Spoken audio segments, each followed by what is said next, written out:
Hello world, today I'm going to show you how to create a form using HTML. To start off with, I have the basic stub of a website, and we'll start from there to save time. Alright, we always start a form with the opening and closing form tags.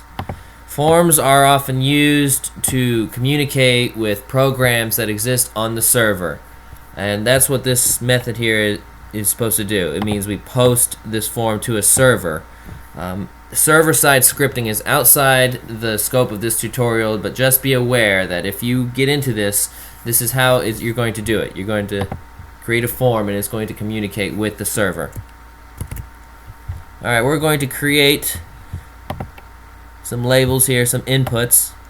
We got our input, which is a text input, just simple text input. The ID, this is what the server is going to need to know which text input the data is coming from. So that's why we have the ID attribute here. Placeholder, first name, this is text that's going to appear inside of the text box.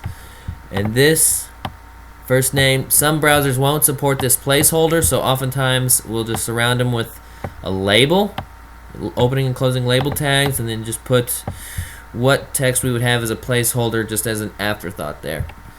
We have several inputs here: first name, last name, and email address. Now notice in all three of these we have the required attribute.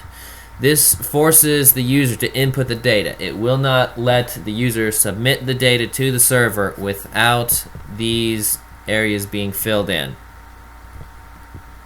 And each of these we have surrounded by paragraph tags, so they have their own separate line. Next thing, we're going to have opening and closing details tags. Some browsers will recognize this, many of them do not. This is a rather new feature of HTML5 and has yet to be implemented by many browsers. Basically, with the details and the summary here, what it's trying to go for is an area of the web page that can open and collapse when the user clicks on an arrow. But putting the tags in there for a browser that doesn't support it, it's not going to hurt anything. It's not going to affect how it turns out. Alright, we got a BR for a new line here, and we're going to have another input. This one we don't have the required at the end of the tag here. Notice that, because this one is optional. Alright, but what's different about this one is we're going to have a data list that's going to attach itself to this specific input. The input is asking for the college year. What year of college are you in? So freshman, sophomore, junior, senior, these are the values that we want them to enter. So when they start typing something, it's going to pop up one of these that's going to correspond to what they have typed so far. And of course, in a form, we're going to need buttons. We have a reset button to clear everything, and we have a submit button to send everything to the server. Alright, so let's see what it looks like. Open this up using Iceweasel. And there you have it. You have our inputs here.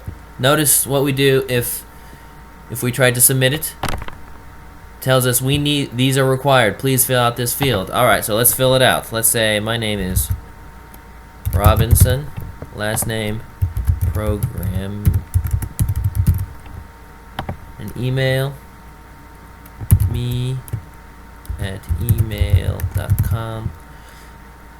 This one, let's see, what year in college is this for you? Let's say freshman. Look at that, it popped up freshman. We can also clear everything out, click on the box, and it'll pop up a list for us. And then it'll let us submit it. I hope this was helpful to you. You can download the source code at RobinsonProgramming.com. Thank you for watching.